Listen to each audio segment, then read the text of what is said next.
네, 할렐루야. 네. 예, 주일 2부 예배 우리 예동교에서 처음으로 주일 예배를 인도하게 됐는데요. 정말 하나님의 크신 은혜라고 생각합니다.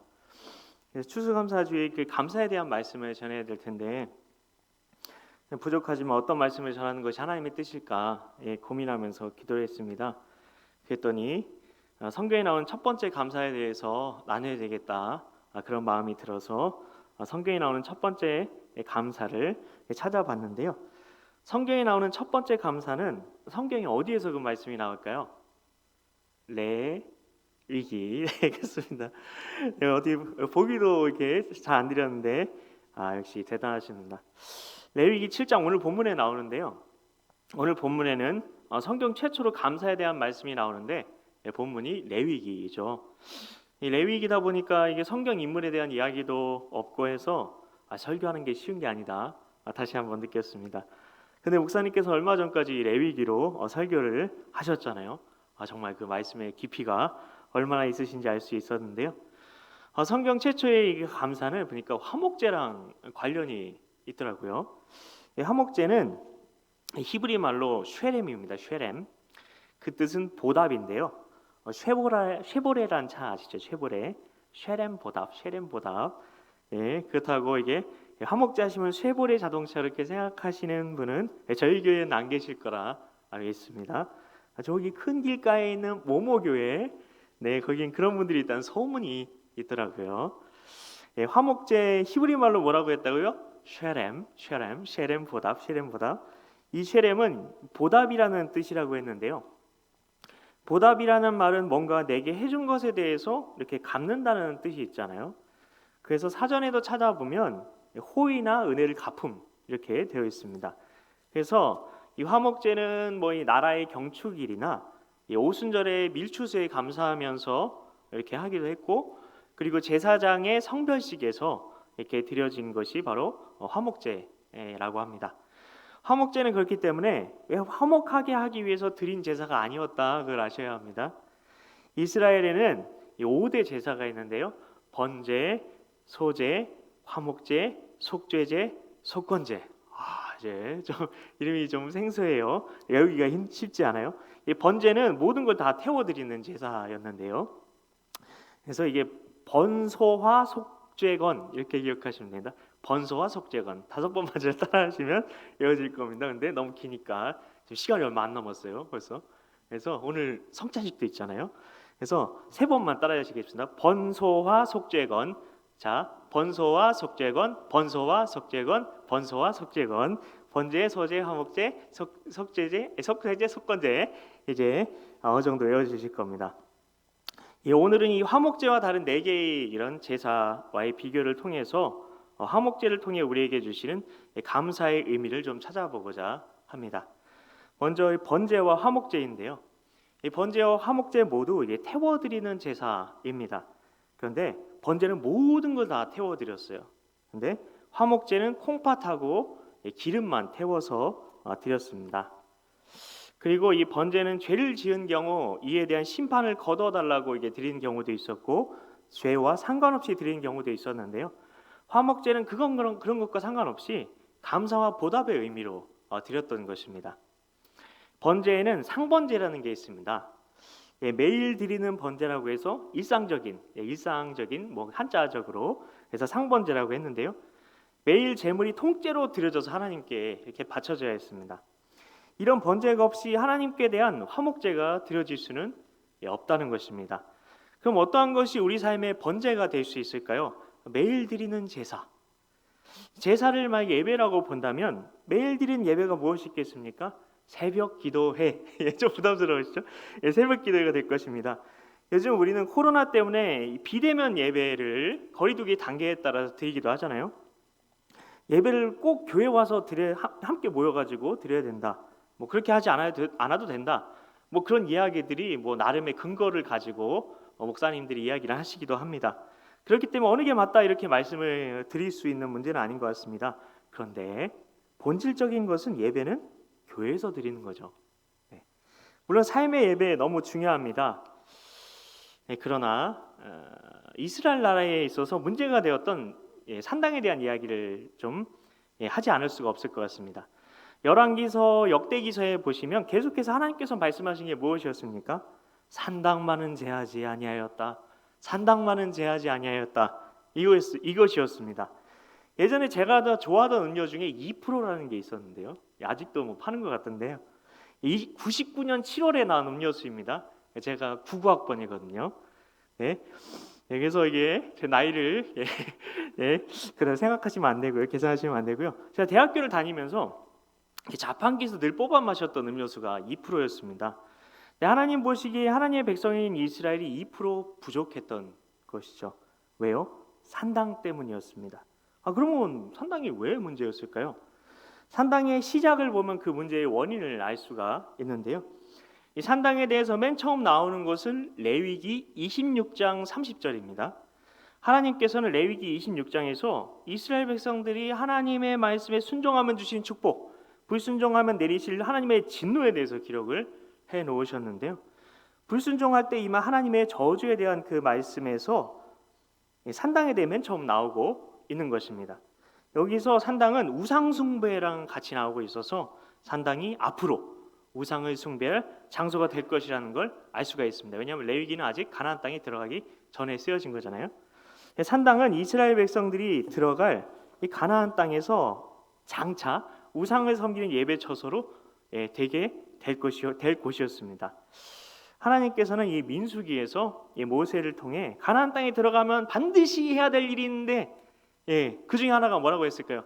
반드시 산당을 다 헐어버려라, 이렇게 이야기를 하셨습니다. 명령하셨습니다.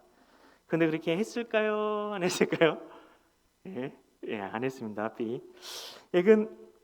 그래서 사무엘상 9장에 보시면 사울이 사무엘을 만나는 장면이 나오는데요. 여전히 여기에 산당에 대한 이야기가 나오고 있습니다. 시간이 흘러서 이제 솔로몬이 왕이 됐죠. 그 유명한 솔로몬 왕의 일천번대도 산당에서 드려지긴 했습니다. 이 모습에 대해 열왕기상 3장 2절은 이렇게 말하고 있어요. 그때까지 여호와의 이름을 위하여 전을 아직 건축하지 아니하였으므로 백성들이 산당에서 제사하며 라고 말합니다. 다 아시는 것처럼 성전을 솔로몬이 지었잖아요. 그럼 이제는 성전에서 이게 솔로몬이 성전을 다 지었으니까 그럼 성전에서 예배를 드려야 되는데 안 그랬다는 게 문제입니다. 그 이전에는 성전이 없었으니까 하나님이 어느 정도 허용을 해주셨다는 거죠. 그러면 왜 산당에서 백성들은 거기서 예배를 드리기 원했을까요? 우리야 교회가 동네마다 다 있잖아요. 그런데 이스라엘은 예배를 드리려면 물론 이게 절기 때 주로 모여서 예배를 드렸지만 예루살렘까지 와야 되는 거죠. 이게 성전이 있으니까 좀 귀찮은 거죠. 그래서 이스라엘이 우리나라처럼 남과 북으로 이렇게 찢어졌잖아요. 비슷한 점이 되게 많아요. 이스라엘이랑 우리나라가.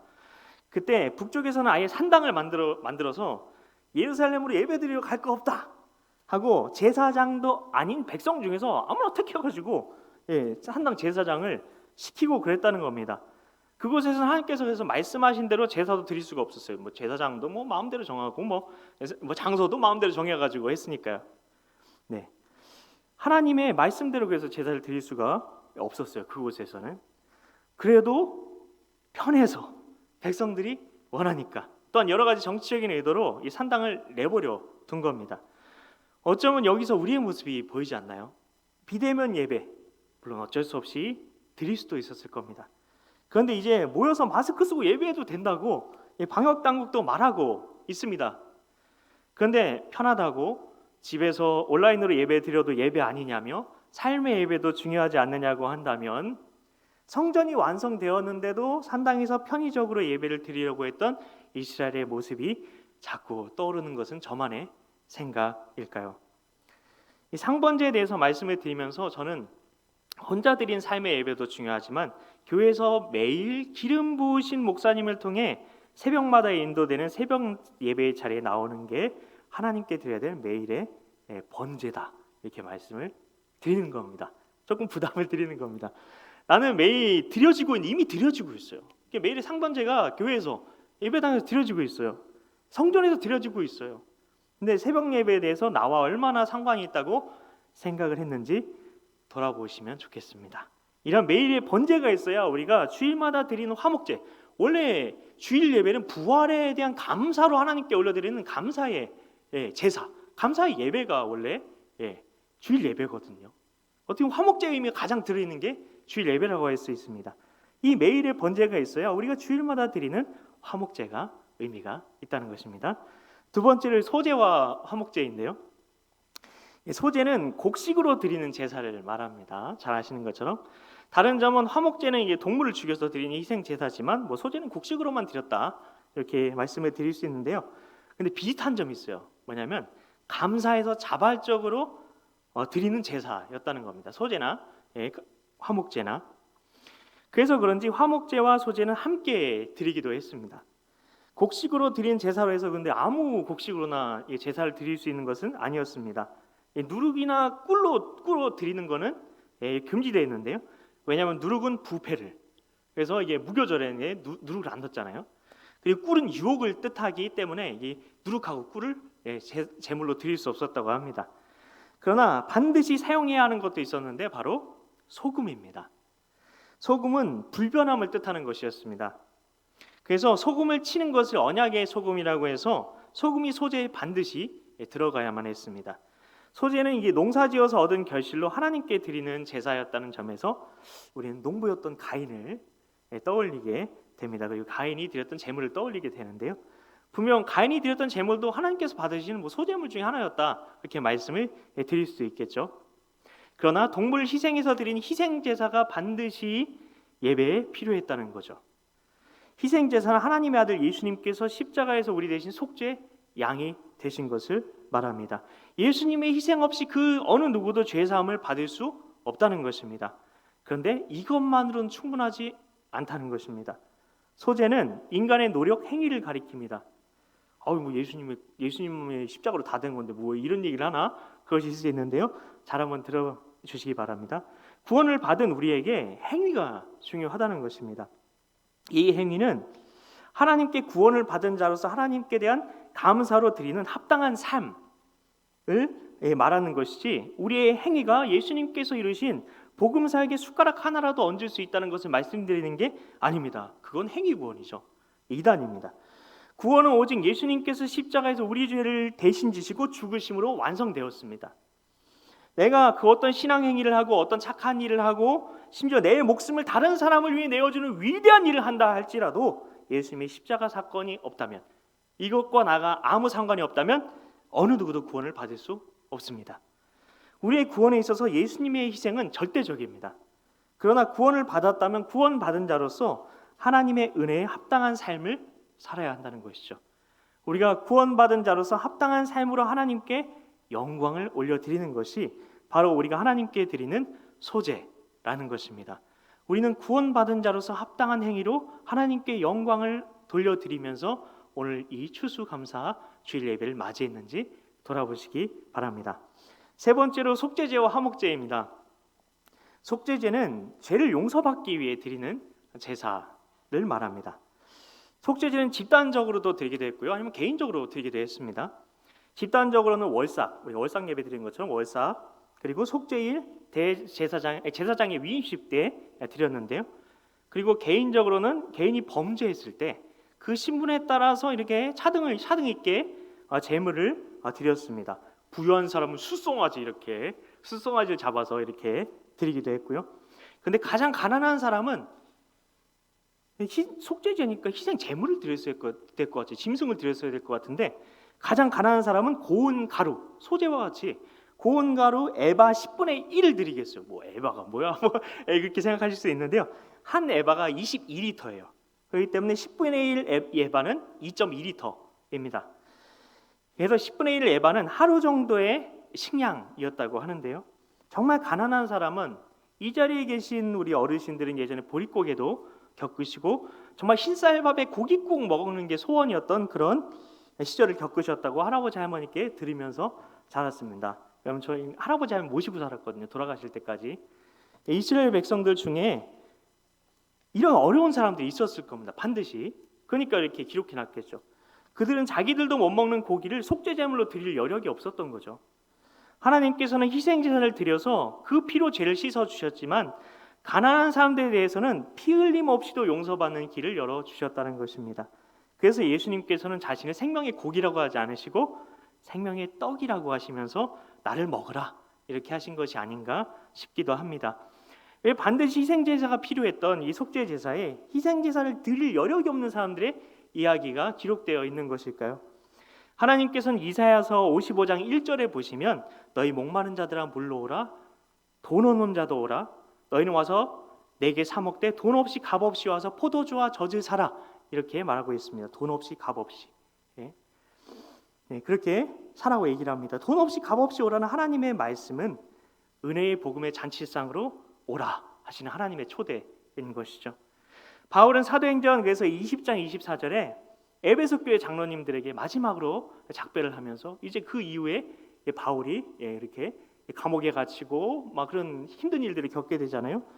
그 전에 에베소 교회 장로님들에게 작별 인사를 하면서 복음을 은혜의 복음이다 이렇게 말하고 있습니다. 은혜는 값없이 받는 선물을 말하죠. 이제 곧 크리스마스가 다가옵니다. 제 등골이 휘어지는 시간입니다. 크리스마스 선물 때문입니다. 저희 아이들은 이날을 벌써부터 기다리고 있는데요. 벌써부터 선물 고르고 그러고 있는데 선물은 주는 사람은 값을 이렇게 지불하겠지만 받는 사람은 그냥 감사합니다 하고 받는 겁니다. 이걸 은혜라고 하죠. 복음이 이런 거랍니다. 그래서 가난한 자가 드렸던 고운 가루 10분의 1 에바는 어느 가난한 누구에게만 해당되는 게 아닙니다. 그게 아니라 구원받을 자격이 없는 죄인인 우리 모두가 하나님께 드린 예물을 말하는 것입니다. 우리는 구원을 받기 위해 믿음이 필요하다고 합니다. 그리고 마치 그 믿음을 내가 만들어낼 수 있는 것처럼 생각하기도 합니다. 그러나 그 믿음조차 하나님의 선물입니다. 그래서 교회에서 내가 하고 있는 신앙 행위들이 있잖아요. 전도하고 헌신하고 봉사하고 헌금하고 이거 믿음 때문에 하는 거잖아요. 근데 그 믿음이 내 믿음입니까? 아니면 하나님이 선물로 주신 것입니까? 그러니까 자랑할 게 아무것도 없다는 것입니다. 자랑하면 이미 이 땅에 상 다 받은 거죠. 하늘 상급 없어요.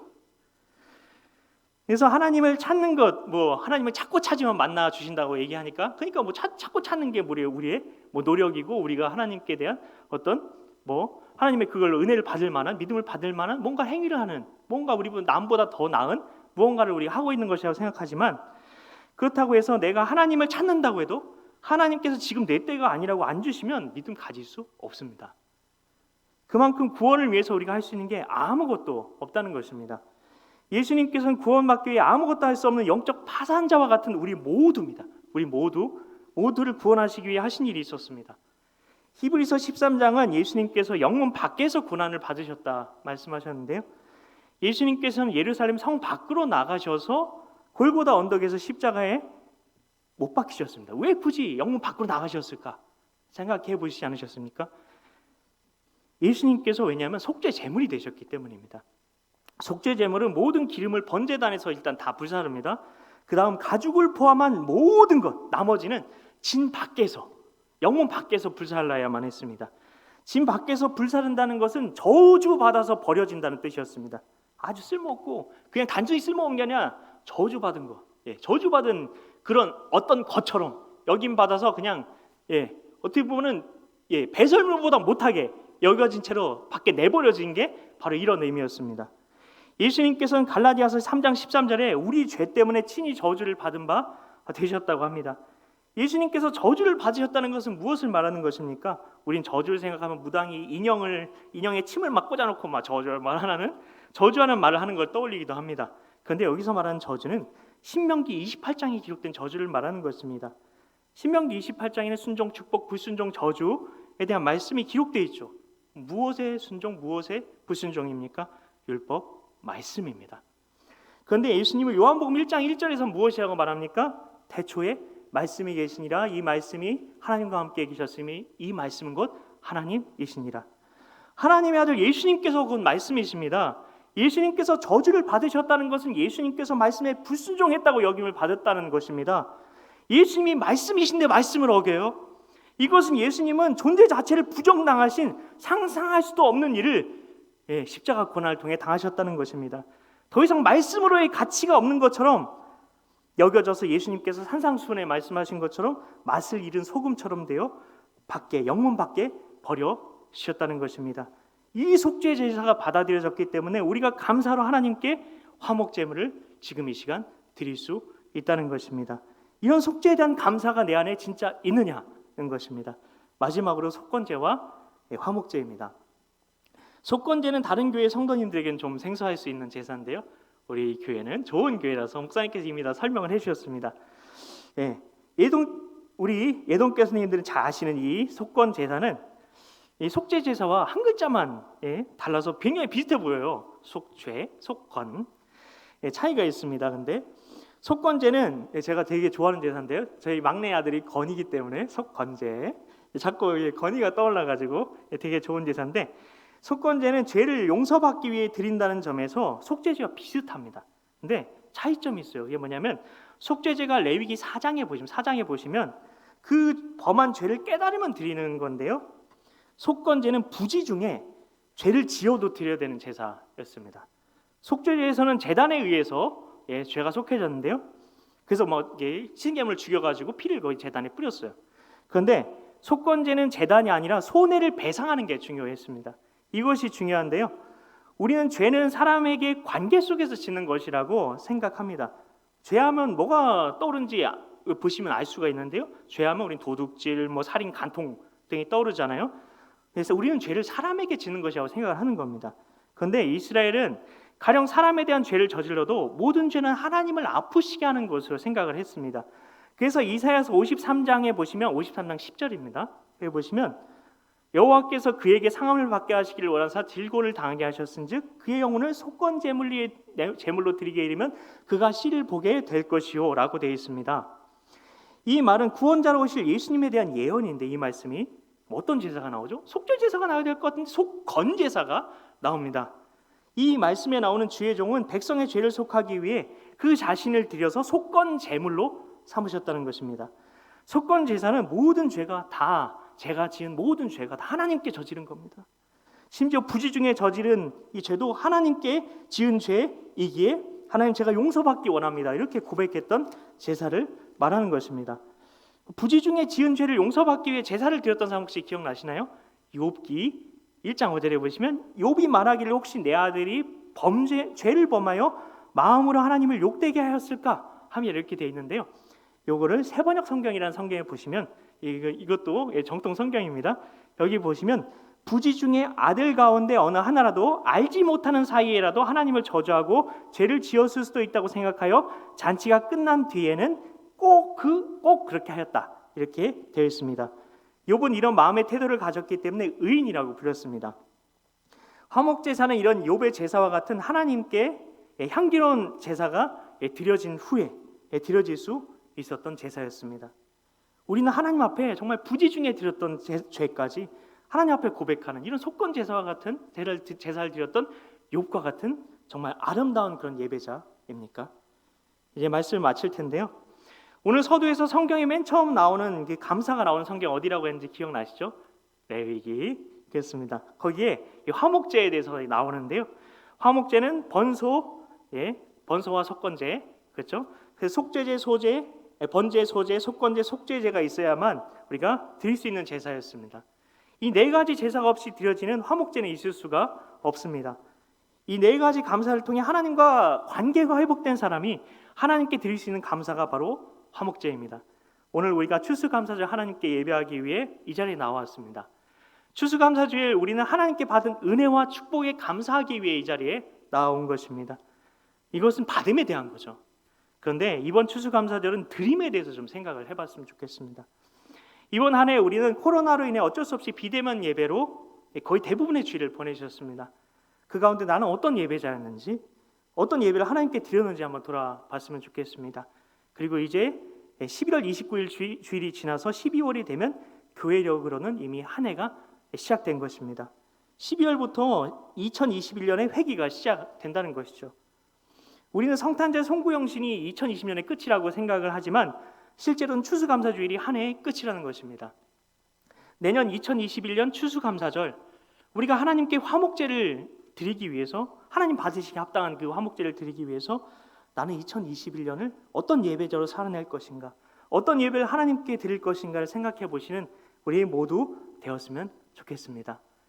2020년 우리의 예배가 온전치 못했더라도 그럼에도 불구하고 우리 예배가 비록 하나님 받으시기에 합당하지 않았을지라도 2020년 하나님께서 우리의 은혜 부어주셨어요. 그리고 축복을 부어주셨어요. 은혜 위에 은혜로라. 정말 2020년에 주신 약속의 말씀처럼 우리 삶 가운데 행해 주셨어요. 그 사랑의 하나님께 감사합시다. 하나님은 우리를 늘 은혜로 품어주시고 풍성한 축복으로 부어주시는 하나님이십니다. 이런 하나님께서 함께 하시는 2021년 되시길 예수님의 이름으로 축복합니다. 기도하겠습니다. 하나님 감사합니다.